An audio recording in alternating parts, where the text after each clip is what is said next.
The world is too much with us, and yet we gather here not to escape the world, but to gather strength to face it. You are welcome here. In this community, we see you with your strengths and your burdens, your fears, your sorrows, your courage, your shining or rusted heart. And we are glad for your company on the journey. Together, we can go farther than any of us could go alone. Worshiping together, we call forth the sacred within the world and within ourselves. We offer praise and wonder to a world where the tiniest of particles could be flung out from the sudden explosion of a singularity, drift across vast distances and time, and eventually coalesce into this blue-green ball we call home. We ponder with awe the forces that turned molecules into strands of amino acids, and ultimately into this thing we call life. However we all got here, whatever large and small miracles led to the existence of you, that led to a life that brought you here today, we're grateful. May you find blessings here and rest and strength for the journey. Hello, and welcome to this online service with Community Unitarian Universalist Church. Happy Father's Day to those of you who are fathers, either in body or in love, to the children of your blood or of your heart. May you feel truly loved and appreciated today and all days. In this service, Kris Cervantes shares part 3 of her continuing series about applied evolution based on the century-old writings of Marion Shutter. She ponders the claim, science has to do simply with the facts and process of nature. It has no word concerning either origin or destiny. These are questions for philosophy. And what of faith? We hope you find here some ideas to ponder and sustenance for your spirit.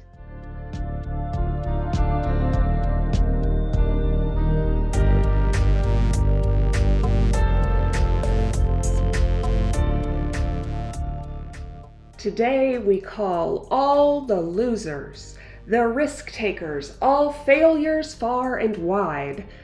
Come with us, you who fall in the mud, who jump with gusto and rip the knees, who skin the elbows and bruise the ego, for you bring us the sweetness of risk.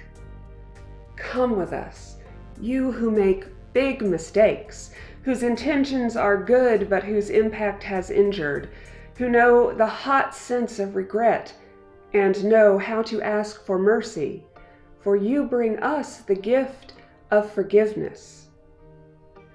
Come with us, you who have seen a D or an F or a C or any letter less than perfect, you who are painfully familiar with the red pen and the label of less than, for you bring us the wisdom of imperfection. Come with us, you who try again, who dust off, who wash up, who extend the wish for peace, who return to the sites of failure, who are dogged in their pursuit, for you bring us the secret of dreams. Come with us, you who refuse to listen to the naysayers, for you build us houses of hope. Come with us, you who see beyond the surface of another, for you show us the gift of compassion. Come with us, you who stop running the race to help a fellow traveler, you who pick up the fallen, who stop for injured life, for you show us the kindness of strangers. Come with us, you who wildly, boldly abandon winning for moving forward, the perfect for the good, despair for hope, for you lead us on the path of justice. Come with us this morning and worship at Community Unitarian Universalist Church.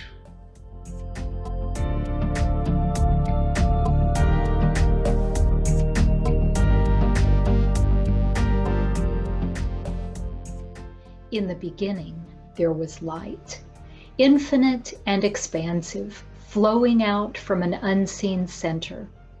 Throughout creation, there is light, from the steady sun, the glowing moon, the flashing meteor, the twinkling stars, and the auroras dancing in the northern skies. Within each part of creation, there is light, slowed down and held close by every cell and molecule, by each atom and element. Within you, there is light, the same light as the source, the same radiance that is in all creatures. May this small flame be a constant reminder to you of your true nature and your kinship with all beings.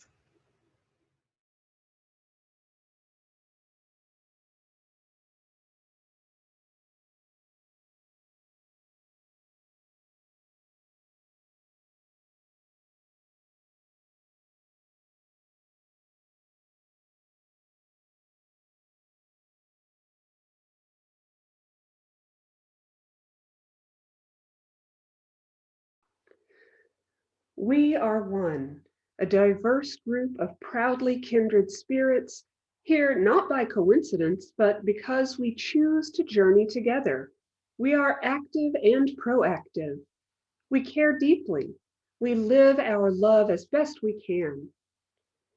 We are one, working, eating, laughing, playing, singing, storytelling, sharing, and rejoicing, getting to know one another, taking risks, opening up, questioning, seeking, searching, trying to understand, struggling, making mistakes, paying attention, asking questions, listening, living our answers, learning to love our neighbors, learning to love ourselves, apologizing and forgiving with humility, and being forgiven through grace, creating the beloved community together. We are one. Part of our tradition of connectedness is to speak our covenant each week. Please join me as you're willing and able. The words will appear on your screen. Love is the spirit of this church, and service is its law. This is our great covenant, to dwell together in peace, to seek the truth in freedom, and to help one another.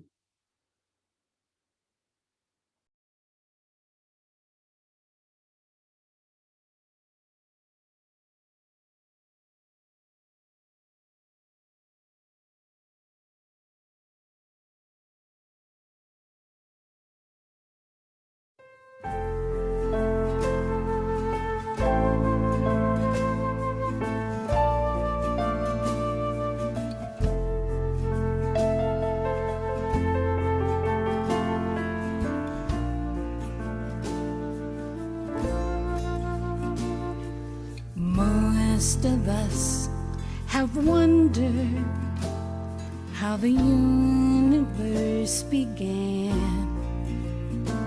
Some claim a cosmic accident, some say a holy plan.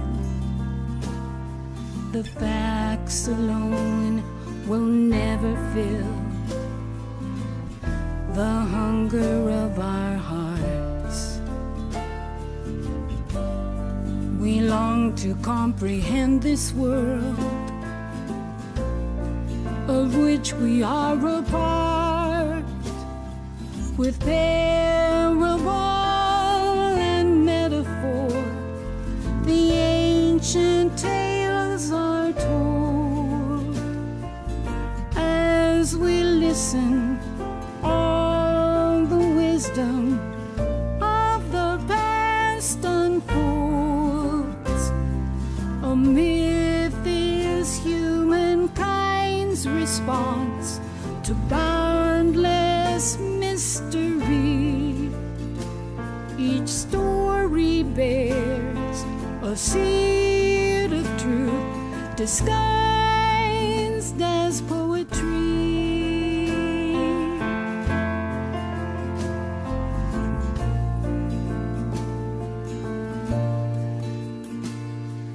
The people of the island say the world began with waves.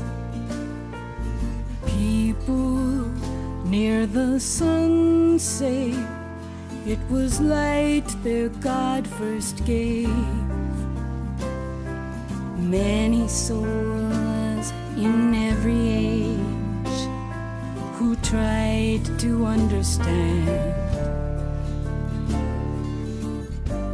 found comfort in believing we were made by loving hands. With parable and metaphor, the ancient tales are told. As we listen, all the wisdom of the past unfolds. A myth is humankind's response to boundless mystery. Each story bears a seed of truth disguised as poetry.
Children ask their questions, they deserve to hear the truth. So we must find a way to make the oldest stories new. And they need time to wonder, time to question on their own. For there are many answers they can only find alone. With parable and metaphor, the ancient tales are told. As we listen, wisdom of the past unfolds. A myth is humankind's response to boundless mystery. Each story bears a seed of truth disguised as poetry.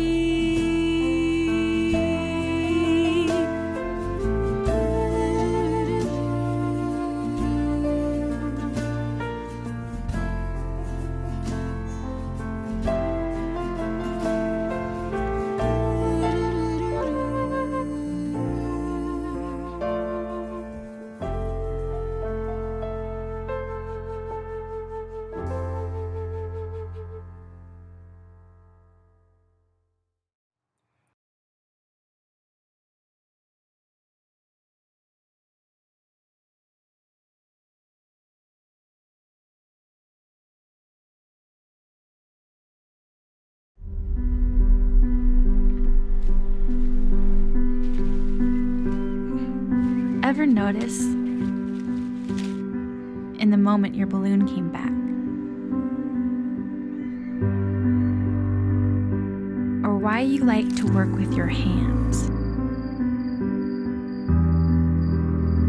or why why your friends always came and played at your house. Ever wonder how vacations are made?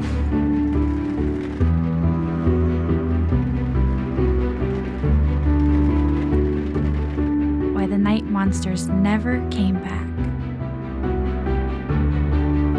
Or why you and the princess always had the same name? Ever appreciate how happy your dad could be when he walked into the house? How goofiness can ease the tension? Or the non-stop battle he fights between supporting his family and supporting his family.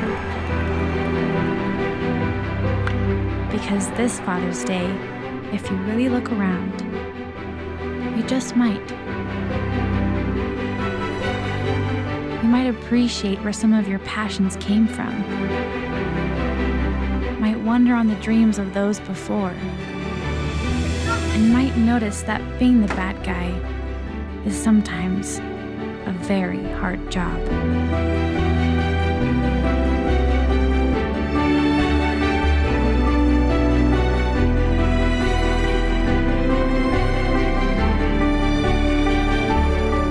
You may even discover the ultimate pride in his eyes when you've learned for yourself.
The word humility is one that carries some baggage, perhaps because it's so closely related to the word humiliation, an experience nobody enjoys, and one that's in direct opposition to our first Unitarian Universalist principle, that all humans have inherent worth and dignity. Humiliation is an assault upon dignity. In a rightly ordered world, we should resent humiliation. When we are humiliated, when we see others humiliated, when we humiliate others. And we will because we're all human. Humility, though, is not the same as humiliation. Humility is perhaps the assault upon our own undeserved dignity, or maybe self-righteousness is a better word, and as such, humility can be very useful. St. Bernard defined humility as a virtue by which a man, knowing himself as he truly is, abases himself. Abasement sounds a little too humiliating to me, and Bernard of Clairvaux and I don't share much in the way of theology, although he did have his moments. Among other wisdom, he wrote, "We shall grow to resemble that which we love," a sometimes stinging truth, especially when I realize how much I enjoy chocolate, for instance. Immanuel Kant said that humility relies on the truth and rational thought, which lead to perspective. Science, more than any other set of ideas and ideals, has taught humanity perspective. Theologian Marjorie Hewitt Suhaki puts it like this: "Today we no longer live in a human-centered universe. Earth is but one planet in one solar system in one galaxy. We are dwarfed by the vastness of the universe beyond ourselves, and we no longer have the simple confidence that it all was created so that we ourselves might exist. Comets, asteroids, nebulae, suns, moons, planets, all whirl in what seems to be an infinite creation of expanding space. How are we to consider ourselves a privileged center in a universe now seen to be so complex that it no longer has a center?" This perspective can be daunting. We feel small because, let's face it, we are small. And in retaliation, we often seek validation for what we think and believe and hope, rather than what actually is.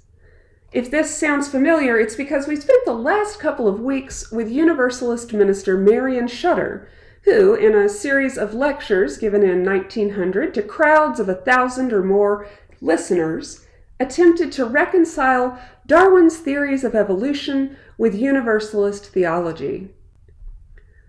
At the beginning of the series, Shutter stated that science has taught theology 3 important lessons.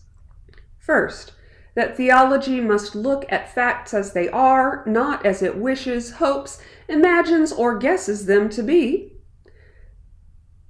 Second, science has taught theologians that we humans cannot receive by direct revelation that which depends upon study and research. And third, our topic for today. Science is delivering theology from the wretched habit of defending doctrines on account of their supposed usefulness, the scientific spirit having been defined as the love of truth for truth's own sake. Or as I like to put it, the truth doesn't care whether you believe it or not. The Buddha said there are 3 things which cannot be hidden: the sun, the moon, and the truth. Like the sun and the moon, the truth often seems far away and aloof. We're very concerned with the sun and the moon and the truth, but that doesn't mean that any of those things are particularly concerned with us in return. Religion's concern with truth is great, but its relationship with truth can be, well, let's just say fraught. Reverend Shutter illustrated this troublesome relationship quite well. Not very long ago, a gentleman of national reputation said, "The common doctrine of hell is all nonsense, and educated people do not need it, but it ought to be preached to hold the ignorant in check." A distinguished novelist and lecturer said after one of his trips, "The leading denominations do not seem to ask, what is true, but what can we teach the Negro that will make it safe for us? Is it any wonder, with facts such as these staring us in the face, that people so often distrust the sincerity of the church and the reality of religion itself? The best thing for all classes is truth. The safest thing, the only safe thing, is truth. The best thing in this world for the ignorant is enlightenment. The best thing for the humblest devotee at the altar, as well as for him who ministers thereat, is knowledge. It is as good for one as for the other. It is as good for the pew as for the pulpit. How can teachers in the church expect to train the consciences of those who look to them for instruction when they play tricks with their own integrity? How can they preach, "Be true," when they themselves tamper with what in their inmost hearts they believe to be falsehood?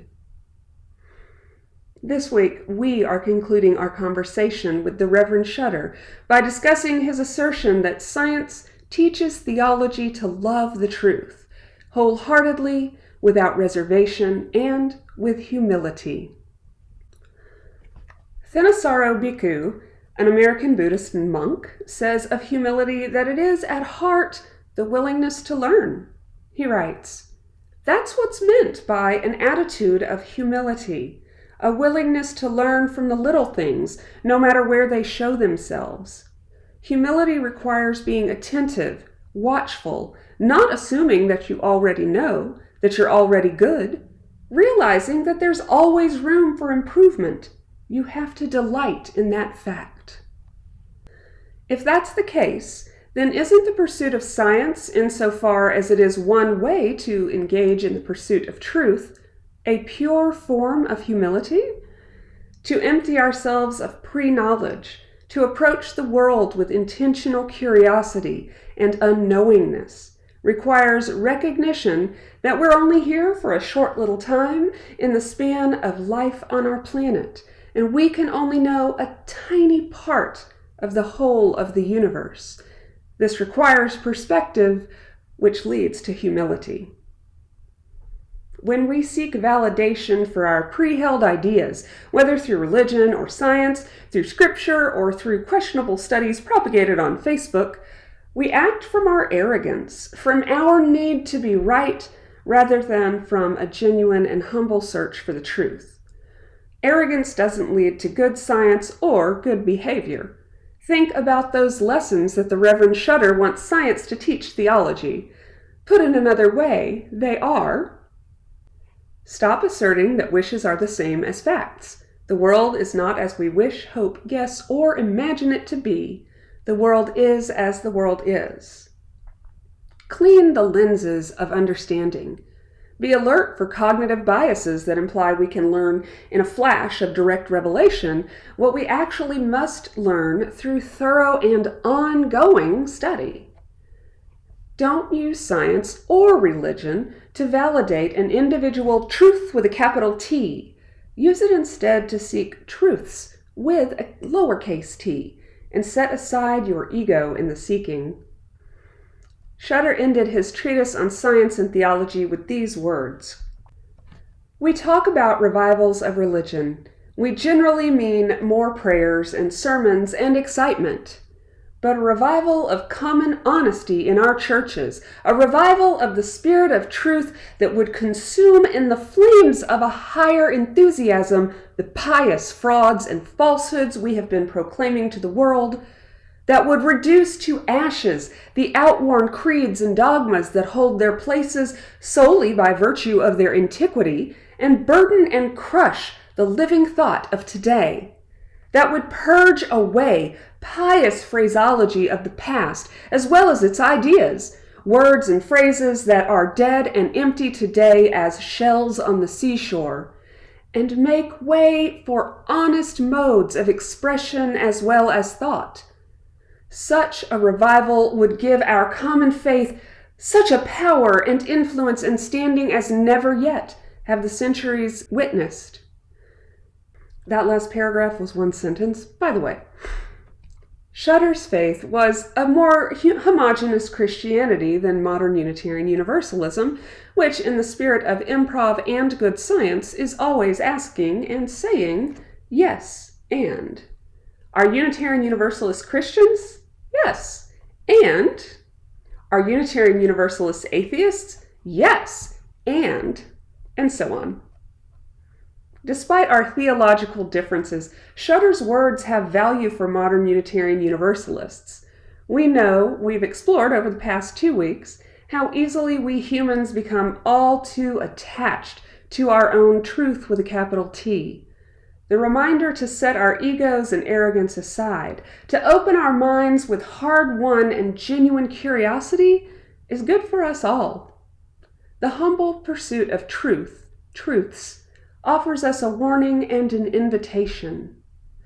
Succumb not to the lure of the known and the temptation to be right, but rather to the siren song of the unknown and perhaps unknowable. We are invited to not only dream, but work, to not only imagine, but discover. And what might be the results of such dreaming, such work, such imagination, such discovery? 121 years later, in turbulent times, as we witness what seems to be a powerful assault on the tenets of science, reason, and humility in the realms of not only religion, but increasingly politics, our shared faith tells us again and again to be alert, to be, as Brother Bhikkhu writes, attentive and watchful, delighting in the possibility of deeper understanding. We are invited to the pursuit of not truth, but truths. It's not a chase for the faint of heart, but the possibilities? There we might see infinity outstretched before us.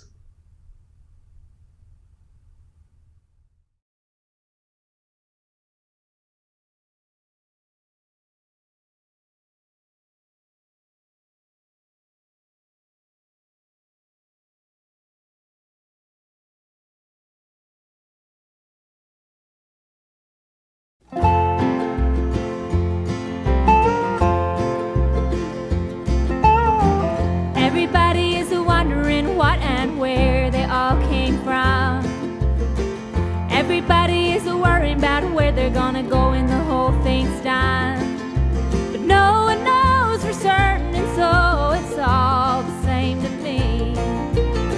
I think I'll just let the mystery be. Some say once gone, you're gone forever, and some say you're gonna come back. Some say you rest in the arms of the Savior if in sinful ways you lack.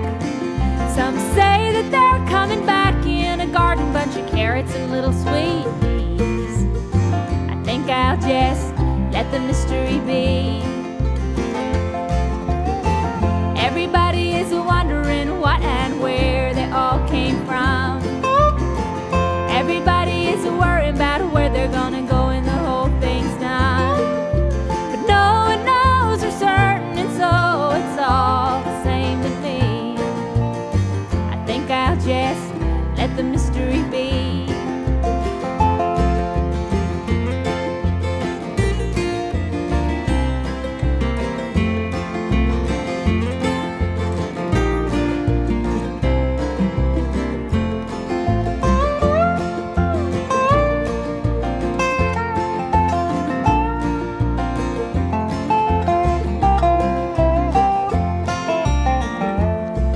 Some say they're going to a place called glory, and I ain't saying it ain't a fact. But I've heard that I'm on the road to purgatory, and I don't like the sound of that. Well, I believe in love and to live my life accordingly, but I choose to let the mystery be. Everybody is wondering what and where they all came from. Everybody is worried about where they're gonna go when the whole thing's done. But no one knows for certain, and so it's all the same to me. I think I'll just let the mystery be. I think I'll just let the mystery be.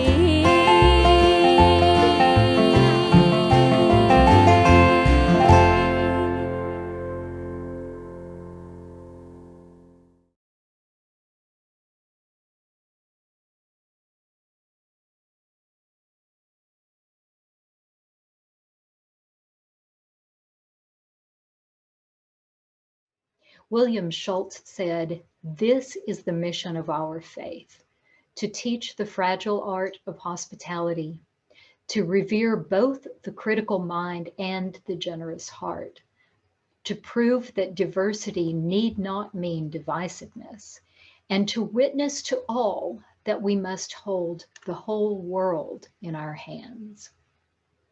That is why we come together, whether physically or virtually. It's quite a mission, really, and not something any one of us could accomplish alone. Together, that's another story. Community church needs both your critical mind and your generous heart. We need everyone's generosity in the form of donations to support these services, our various ministries, and the work we hope to do together. Please take a moment now to contribute to Community UU online. Just go to our website, it's uuplano.org, and click on the blue Donate Now button. If you haven't made a pledge yet this year, you can also click on the Pledge Now button and demonstrate your commitment to this faith and this community. Or you can always mail a check to the church. Our address is also listed on the homepage at uuplano.org. Thank you. We appreciate your gifts, and we appreciate you.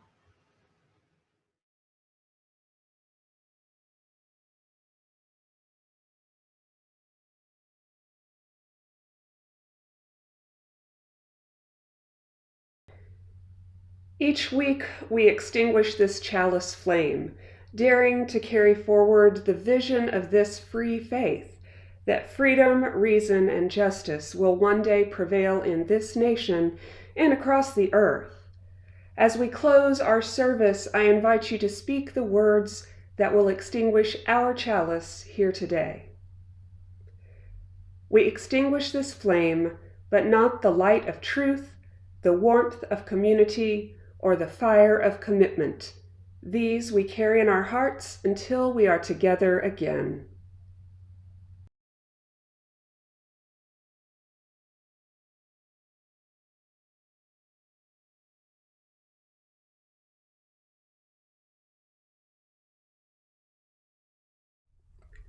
We are part of you, O truth unfolding. We are part of you. We are part of a cosmos. We cannot see either its edge or its end. How amazing! We are part of a galaxy of a billion stars. They say it's a pinwheel. How wonderful! We are a part of a system of planets that swings around a small parent star. How strong the hands of invisible gravity must be to hold it all together just so. We are part of a planet, green and blue, along with mountains and seas, sponges and spores, lichen and lava, robins and rain, periwinkles and perch, centipedes and cities. How great the variety! How astonishing the mutual dependence of it all. We are part of a species that belongs to a grouping of animals called mammalia, and so is every other human being equally so. We are part of a political unit called a nation. There are many nations, each of them dear and beloved in many ways to its citizens. We are part of families with ethnicities, practices, and love in the form of food, rooted in the heart and in the geography of connection. Others know other roots, other practices. We are part of a circle of friends, rooted not in ethnicity or food or surface commonalities, but in simple, redemptive love.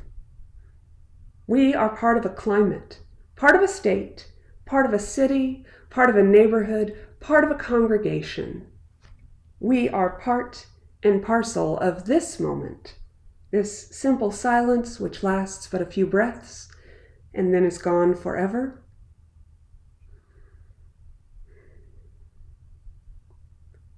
But like cosmos, galaxy, planet, species, nation, climate, city, neighborhood, family, and circles of friendship, this moment is precious, a present for which we give thanks. Go in peace today and witness unfolding truth. So be it. Amen.